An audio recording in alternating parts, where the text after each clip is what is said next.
Gabo. And I am Martin Asiedu Date. Let's bring you the headlines for the next 1 hour. News360 Headlines is brought to you by Flamingo Paint, Pepsodent Charcoal and Pepsodent Herbal, EcoBank. Board of Inquiry set up to probe the Elwak stampede which killed 6 people as government assures families of support.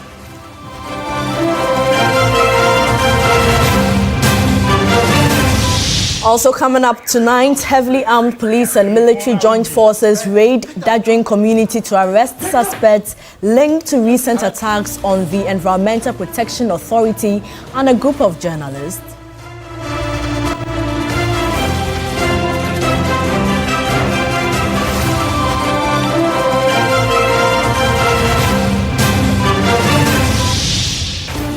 Also coming up, Accra High Court grants application to vary the bail terms of former Director General of the National Service Authority, Osei Sibe Entry, reducing the amount from 800 million cedis to 623 million.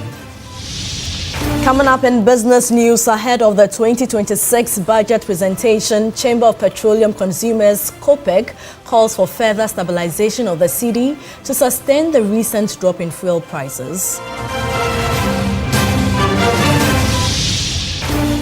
And later on the international front, Kenya says over 200 of its nationals are fighting for Russia in Ukraine.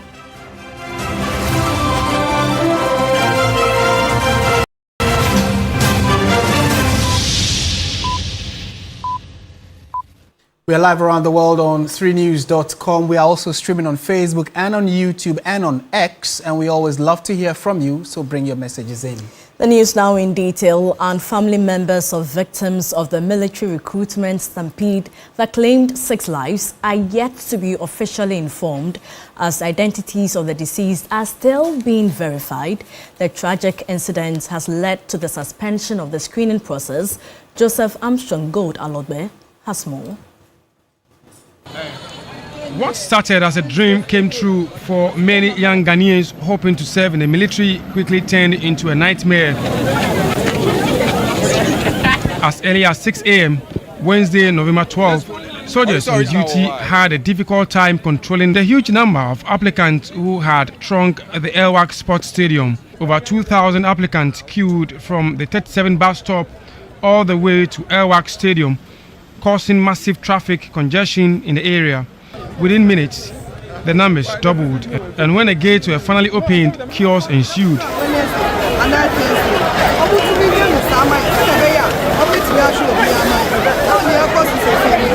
The stampede broke out, leading to the death of 6 applicants as of the time of filing this report. Those who could not make it into the screening center has been asked to return on November 13, 14, and 15, depending on the category they applied for.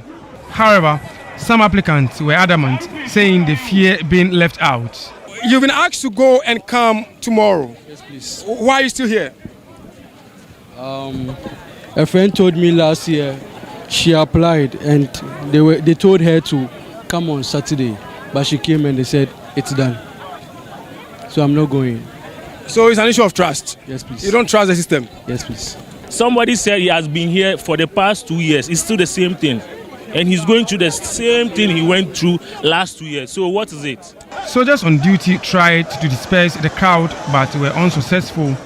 Later in the day, President John Dramani Mahama, accompanied by some ministers and the military high command, led by the Chief of Defense Staff, CDS and service chiefs, visited the 37 military hospital where the injured and the deceased were taken. The commander at the 37 military hospital, Brigadier General Evelyn Abraham Kwabia, briefed the media. Casualties we have that came through were 28 in number. Those who are dead are 6 and not 12. Those who are critical and in ICU are 5. We have 12 who are fairly critical. The rest are stable. Although the recruitment process has been temporarily halted, hundreds of applicants continue to camp around the Elwak Stadium, hoping not to miss the next round of screening. For many of these young ones, their dream to serve their country remains alive. But for the families that have lost their loved ones, their pain will linger for long. Some security analysts have advised, should we have about 8 centers here in Accra, this stampede could have been avoided. Many also believe that for us to reduce the crowds that throng the Ghana military recruitments, all security services must embark on their recruitments at the same time to reduce the numbers seen at each recruitment. Joseph Armstrong, Gold Aligwe, TV3, Elwak, Accra. The president, moments after visiting the scene of the event, was in the Ashanti region where, whilst addressing a gathering at the launch of the Nkokon Kitten initiative in Kumasi, revealed that at least 6 persons had lost their lives and all of them were women. Mechao ne yempenyefo nyinara yeshemu hei emse ne dikan enne arehosem bi etoye atorenchem bi etoye anopei emre bi etwemu se kobasi yefa soldier anase yefa police ana bibia who said, near Yanukum, one teshe, Obesha, na Yinipa, say, Omonko for training. And Tabra Yabon Toa answer near Beto 2024 about one. Michelle Bosse, Siaba, a Kobase, your first soldier, na police, ya the Betuja. Na region bia yama yamabuna kwenya na omoso omwetimi abepre se ne be ya ombenya se adwumani bia ye ampanso ye bie ade a ye friend portal enti yamabunu bi ekosa fidie no so eko register enti enne na nke wo se ye hyase na yehwe omwoma ne omho sene omho de sitie ene sane omani na nti anopei region bia ye kire omo bebia e wo se omuhia na Accra akoye kropon no ye se dipa dodo a epie ye se omohwe se adwuma no na omo dosun ye na aho prepare ne ade a ehya ase abra ye bie gate no se nipa enremu no ma nipa ni bebre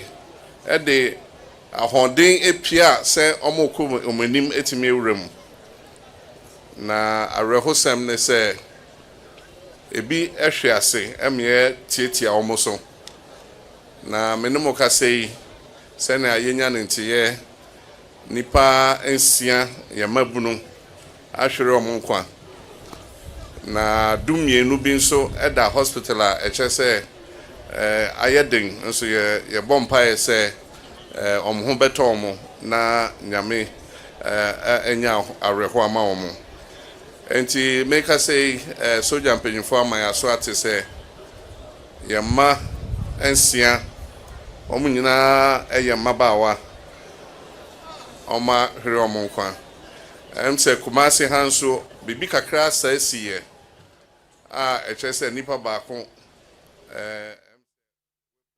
As President John Mahama recounting today's incidents and confirming that all the deceased were women, 6 of them. Meanwhile, the Speaker of Parliament, Alban Babin, has emphasized the need for the nation to rethink its recruitment process, addressing the media after visiting victims of the Elwak stampede at the 37 military hospital. The Speaker stressed the importance of putting in place measures to ensure that such incidents do not recur. The Speaker of Parliament, Alban Babin, the Clerk to Parliament, Ebenezer Ahuma-Jetro, and members of the parliamentary leadership were at the 37 military hospital to check on victims of the Wednesday morning Elwak stampede. Their visit followed a briefing by the Acting Minister of Defence, Dr. Kasiel Atoforsen, who informed Parliament about the circumstances surrounding the tragic incident. The stampede claimed 6 lives and left 28 others injured, with 5 in critical condition. The Speaker called for a comprehensive review of recruitment procedures into the security services. Country, we can rethink this whole process of recruitment and, in fact, enlistment and the whole system of how we employ people into the public sector to prevent future occurrences. That is why we are here. We really are sad, we are shocked, and we sympathize with everybody. It's a day that no Ghanaian will ever expect it to be repeated. But we have to work together. It's not the responsibility of one person or one institution or a government. It's the responsibility of all of us. And so our focus will be how to work and prevent similar occasions in the future, but more importantly, how to salvage the lives of those who are injured now.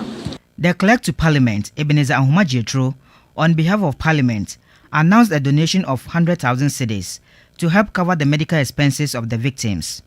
As investigations continue, many are calling for a national review of recruitment practices to ensure transparency, safety and dignity in future exercises, preventing the needless loss of lives in the quest for employment. Stanley Niblew, TV3 News, Accra. Now we're staying on the same subject matter, this time around to the Upper East region, where the first day of the military recruitment exercise was generally peaceful and incident-free. The exercise, which took place at the Jubilee Park in Bolgatanga, had in attendance over 1,000 potential recruits from across the region. Castro Senyala, our man in the region, has more. As early as 6 a.m., hundreds of potential recruits had gathered at the Jubilee Park in Bolgatanga, waiting for the commencement of the first day of the 2-day military recruitment exercise in the Upper East region. The applicants came from different parts of the region and across the country. Before the start of the exercise, military officers carefully and patiently spelled out the rules to the potential recruits, including restrictions on loitering and the improper disposal of plastic waste. The officers then divided the potential recruits into groups for the Army, Navy, and Air Force to ensure a smooth process. When everything was set, the exercise began. In batches of at least 10 members, the potential recruits were called and screened. First, their documents, including birth and academic certificates, were verified before they were moved to the next stage for body examination. The exercise was generally peaceful and incident-free. The experience has been good though. I'm now done with my screening and everything is well. I was nervous at first, but for God being so good, I'm done. Everything was normal.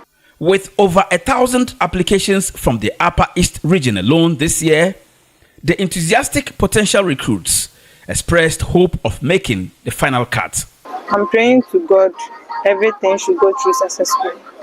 As the recruitment into the Ghana Armed Forces begins, fraudulent individuals often take advantage of unsuspecting applicants, extorting monies under the pretense of securing them placements. Lieutenant Colonel Isaac Boakon, in his engagement with the recruits, cautioned them against dealing with such people. For TV3 News, Castro Senyala, Bolgatanga, Upper East Region. And Ghana's Armed Forces recruitment exercise, the first since 2021, turned tragic when 6 females died and 12 others were critically injured in a stampede at the Elwak Sports Stadium.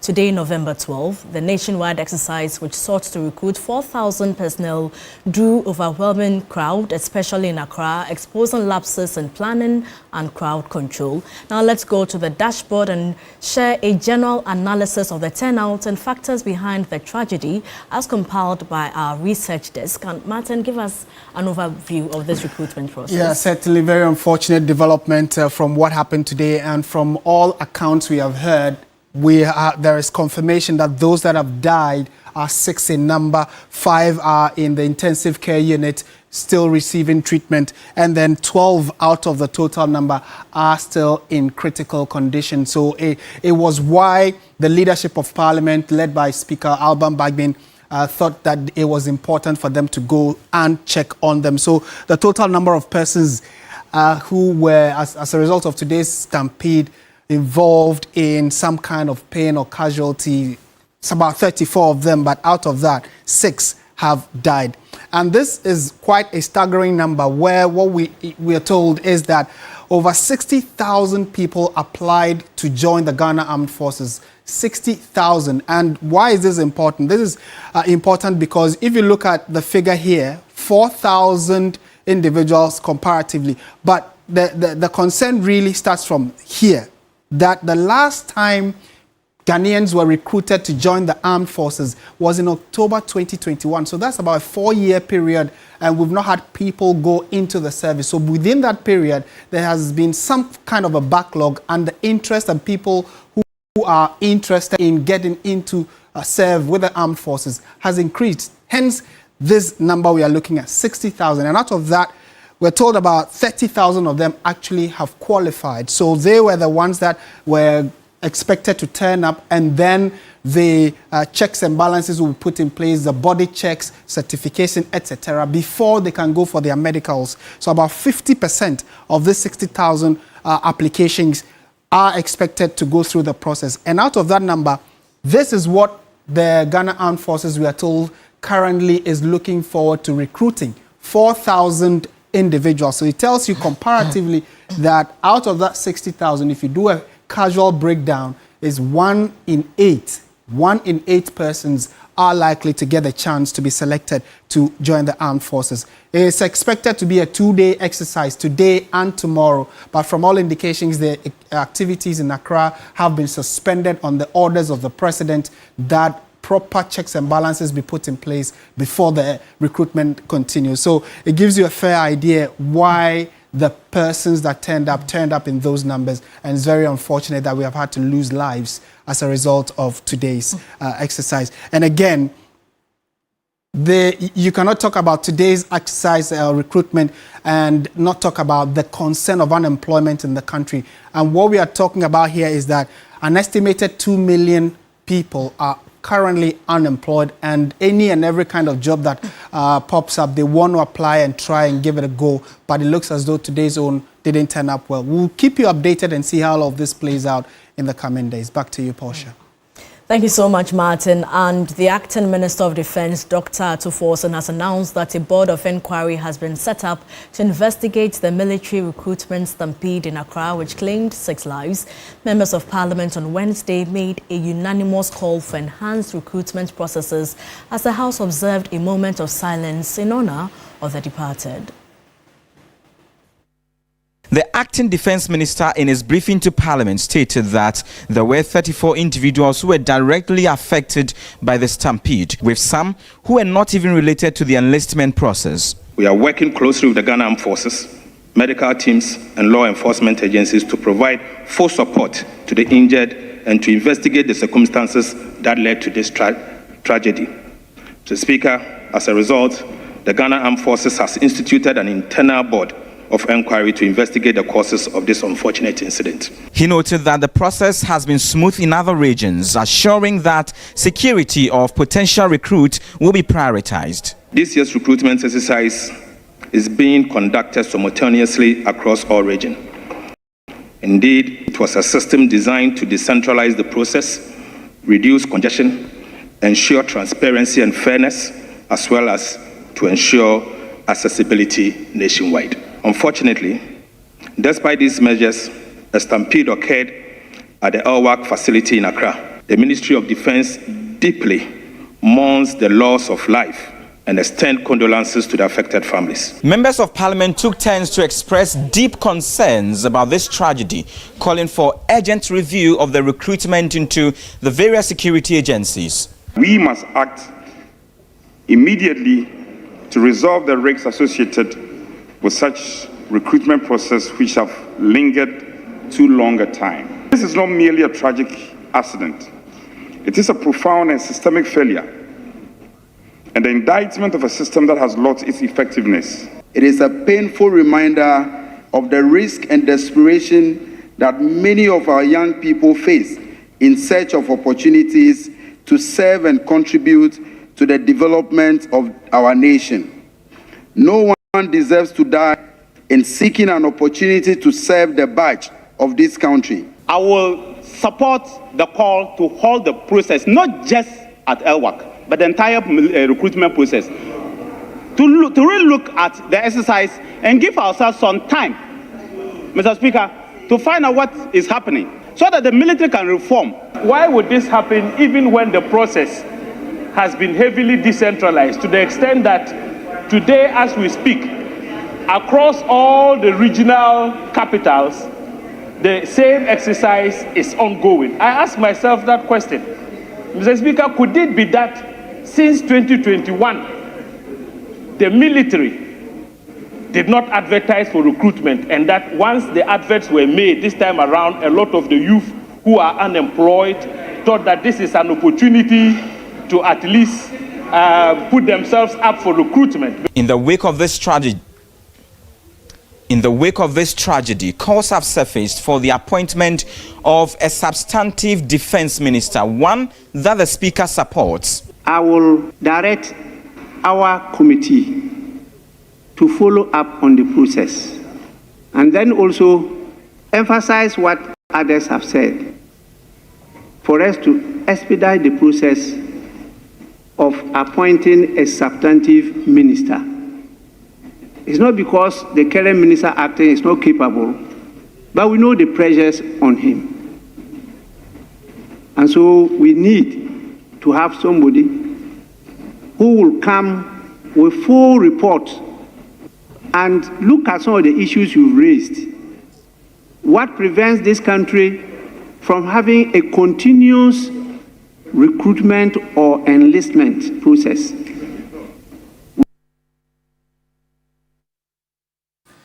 Away from that, heavily armed police and military joint forces have raided the Dajuni community to arrest suspects linked to the recent attacks on the Environmental Protection Authority (EPA) and a group of journalists. 5 journalists were injured after a thug of illegal miners chased them out of the Adansi enclave. William Evans Inkum has come through with this report. I wish to notify communities that attack public officials and security personnel performing their lawful duties that firm action will be taken against them. A statement from the Commander-in-Chief that will change the course of the fight against illegal mining. As you are aware, we are going to undertake a special operation in the region. You know, the locations will be disclosed as we move. All what the Inspector General of Police want you to do is to be professional, extremely professional as you conduct your business. Yes, sir. Acknowledge the fact that we are going to work with and on human beings. Let's ensure that we do not trample on the law as we execute our duty. Yes, sir. A full-scale operation. Dozens of heavily armed security personnel from the Ghana Police Service and the Army combined. Destination Dajun.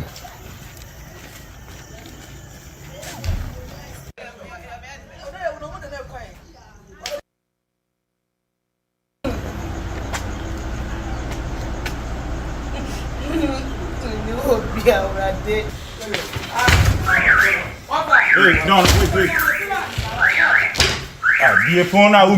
Hey, get up, come. Get up! Yes, This is where a thug of illegal miners attacked the executive director of the EPA and her team, including some journalists. A chase out that resulted in an accident involving 5 journalists and 2 officials of the EPA. It sparked public outrage. The dawn operation was swift and unexpected. For now, everybody's a suspect, and they are moving from room to room, and they are pecking them. Even the public toilet was searched. Families got agitated.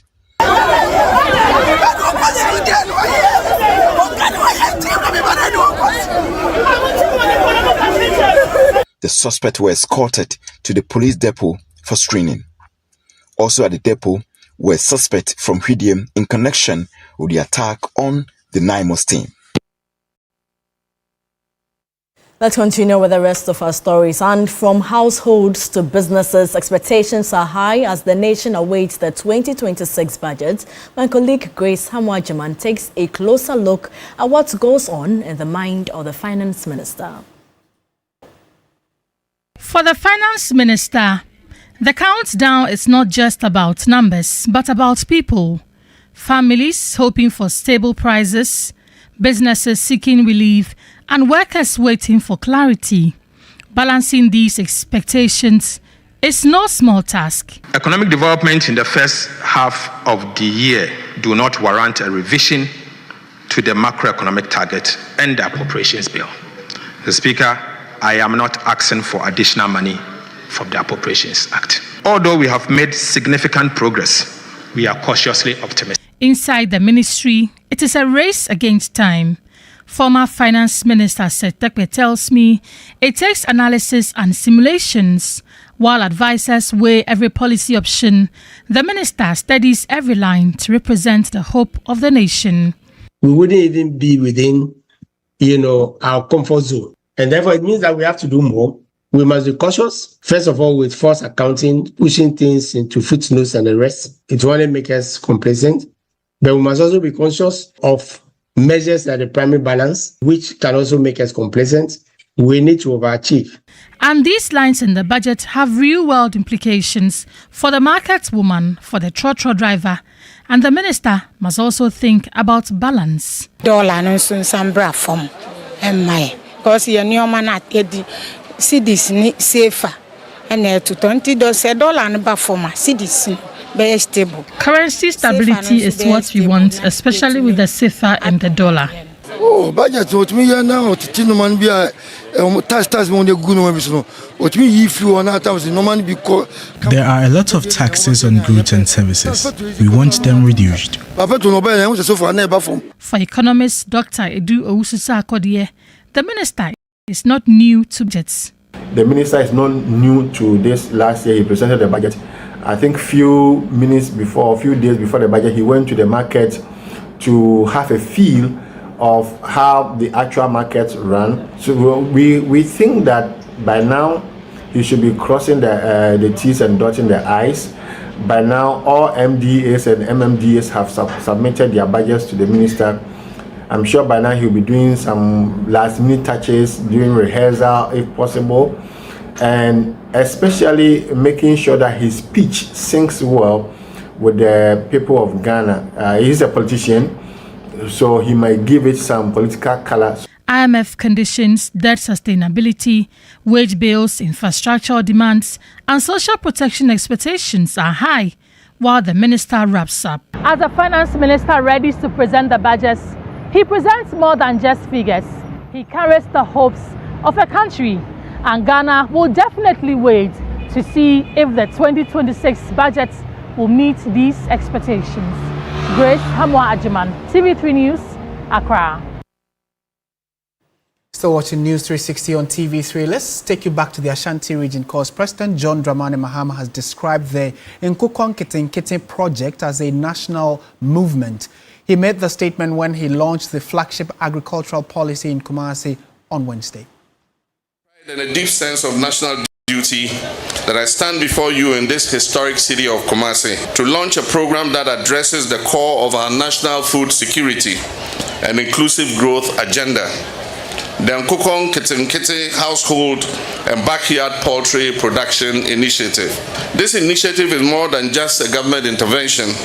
It is a national movement, a courageous step towards restoring food self-sufficiency, strengthening household resilience, and fostering sustainable livelihoods for tens of thousands of Ghanaians, especially women, youth, and the vulnerable families across our country. The Nkukon Kitinkiti initiative is a flagship element of the poultry industry revitalization program, which is a key part of our broader Feed Ghana program. The National Plan for Agricultural Transformation, Food Sovereignty, and Shared Prosperity. And so under the Feed Ghana program, the government is executing a three-pronged strategy to restore the poultry value chain from the household level to the commercial scale. This would have 50 anchor poultry farmers who have been carefully selected across the length and breadth of the country. Of these 50 anchor farmers will receive 80,000 beds, housing, logistics, and technical support. Stay with us. When we return, we will bring you the latest in the world of business, sports, and entertainment.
On News 360, I am Michael Obudu. Now, with less than 24 hours to the presentation of the 2026 budget, the Chamber of Petroleum Consumers Ghana, COPEC, is urging government and the Bank of Ghana to intensify efforts to stabilize the cedi. The group warns that renewed currency volatility could quickly erode the relief consumers are currently enjoying at the fuel pump. The Ghana cedi has appreciated by over 40% against the US dollar in 2025, marking its strongest performance in years.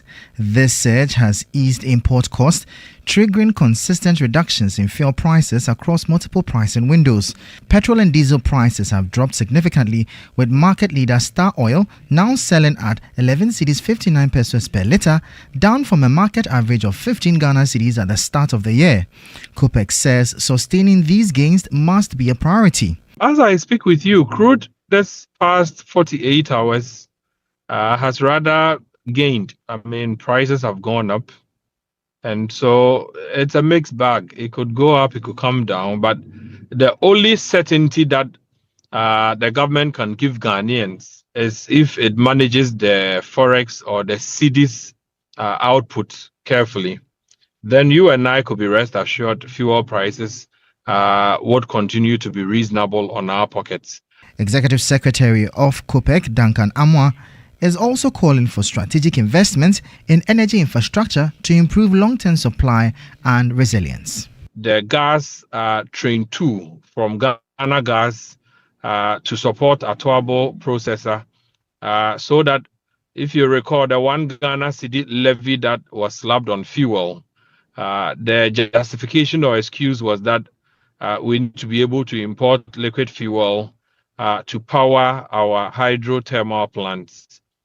We are quite aware that gas would be half the cost. Now, the Chief of Staff, Julius Debra, has commissioned a modern can-making line at Nutri-Foods Ghana Limited. The upgrade strengthens the company's food safety systems and aligns with government's 24-hour economy drive. At the heart of Temes Industrial Zone is Nutri-Foods Ghana Limited, a joint venture between Olam and Sanyo Foods and home to some of Ghana's most popular brands like Nutri-Snacks, Peg Biscuits and Tasty Tom. The Chief of Staff, Julius Debra, toured the company's culinary and snack manufacturing plants to assess operations and commission an upgraded can-making line. The new processing line located at the Tema industrial area represents a major step in improving food safety, expanding production capacity, and supporting the government's 24-hour economy initiative. As part of what the president intends doing is introducing the 24-hour economy that we all know. And we were looking for a model, a business model that is actually putting into practice some of the vision that the president is aiming at. I was so impressed to hear that they export as far as Guinea-Bissau, Burkina Faso and all those countries. I think that is the model that President Obama has in mind, that ultimately, if we are able to have several such manufacturing entities that will believe in the vision that they should run 2 or 3 shifts as a way of creating employment for Ghanaians. The managing director and business head of Nutri-Foods, Jay Anjaria, said the company remains committed to global food safety standards and to supporting Ghana's economy. It reiterates our commitment to investment. It reiterates our commitment to quality. It reiterates our commitment to Ghana, that we believe that made in Ghana is something, and we've been there doing that for 14 years. We've been building brands from ground up. So I feel very happy when we are investing further and we can see the results. Beyond production, Nutri-Foods continues to invest in job creation and capacity building, nurturing local talent for Ghana's manufacturing future. And that'll be all for the business segment here on News 360. I am Michael Obudu. We'll bring you updates now from the currency and the commodities market.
sports segment is brought to you by Sasso Insecticide Spray and Coil.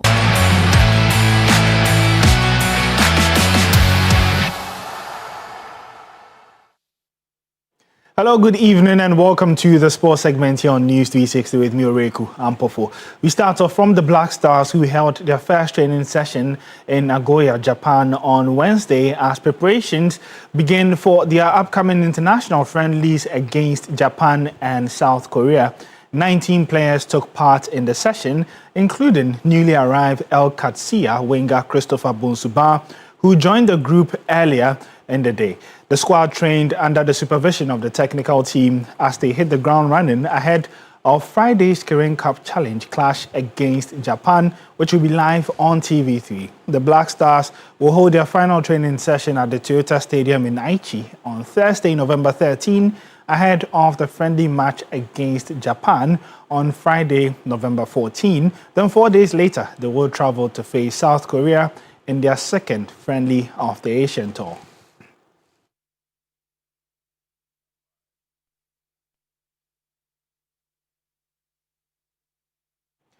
Well, that's in preparations for the 2026 World Cup. Let's move to another country trying to secure their spot at the competition next year, and that is the Super Eagles of Nigeria. Now, they have called off their strike and resumed training on Wednesday ahead of the World Cup playoff against Gabon on Thursday. Nigerian journalist Omar Akatuba summarizes happenings from the Nigerian camp in the past 24 hours. So according to the captain, the issue has been resolved, and the issue was basically about unpaid bonuses dating back to 2019. The NFF didn't fulfill their promises, and the players decided this is the time to say full stop. Issues must be resolved, and looks like it's been resolved. Back to training for the boys. Talking about the game itself, what has happened, I don't think will have any effect on the result of the game. The players were focused from the get-go. They just wanted to clear this up. But of course, they had their minds on the game. And of course, the biggest focus is to make sure they get past Gabon so they can go on to face either Cameroon or DR Congo and earn the sole ticket to qualify for the Intercontinental Playoffs. To the Ghana Premier League, where Asante Kotoko's outstanding match week 7 Ghana Premier League match against Vision FC ended in a goalless draw at the Ni Ajay Kreku, the second sport complex in Tema on Wednesday afternoon. The result sees Kotoko maintain their unbeaten streak despite dropping points away from home. Vision FC currently sits 10th in the standings with 12 points, and they pushed hard for a win but couldn't breach the defense of Karim Zito's men. Coach Nana Kweku Ajiman's young squad showed promise, but Kotoko's solid performance kept them at bay. The Porcupine Warriors remain 7th on the log with 15 points and will look to remain to winning ways when they host league leaders Aduana Stars next. Or you can get some more updates on our social media handles at 3 Sports GH. My name is Oreku Ampofo.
Entertainment news segment is brought to you by GTP Lifestyle and Napa Foods. Heaven Black Insecticide Spray and Coil. Powered by 3 Entertainment. Well, good evening and welcome to the entertainment news segment here on News360. My name is Noella Donko. Now, acclaimed disc jockey DJ Sly King has expressed confidence ahead of the forthcoming Ghana DJ Awards, stating that he is optimistic about securing the Best DJ of the Year honor. Now, DJ Sly King attributed his confidence to years of hard work, determination, and his consistent presence at major events both in Ghana and internationally.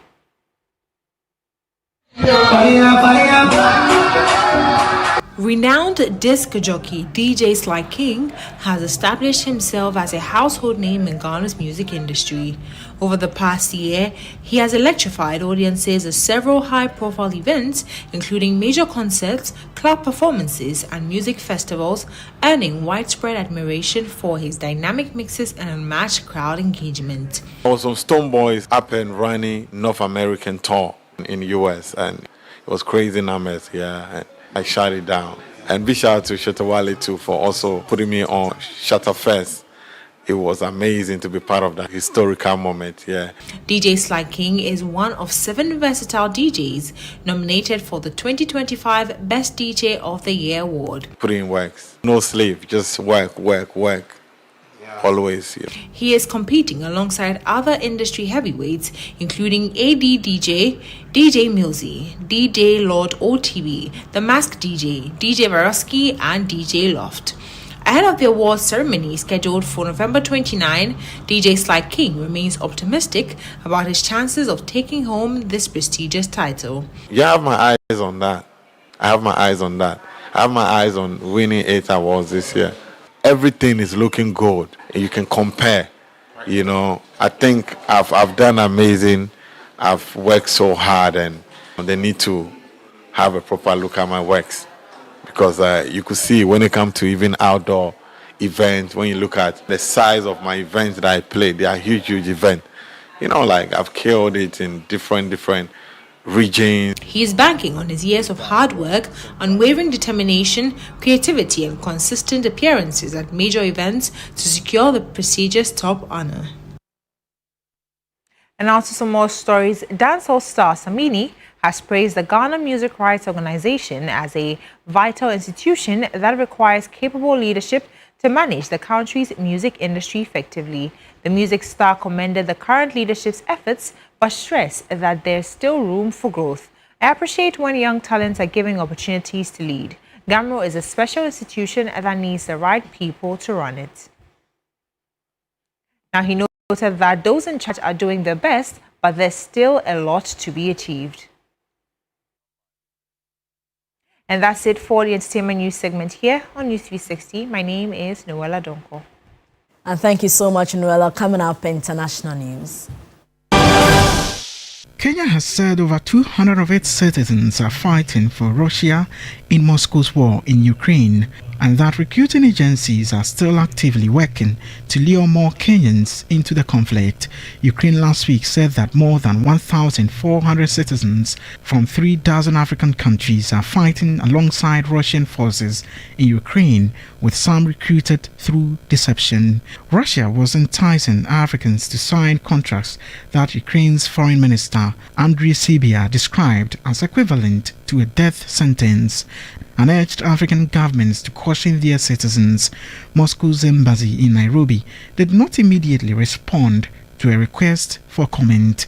According to the Kenyan Foreign Ministry, Kenya's embassy in Moscow has recorded injuries among some of the recruits who were allegedly promised up to $18,000 to. Thank you for watching News360 that came your way from our studio here at Adisawe Kanda in Accra. I am Martin Asiedu Date. And I am Portia Gabo. Do join Alfredo Kansa at 10 p.m. for Ghana tonight. Good evening.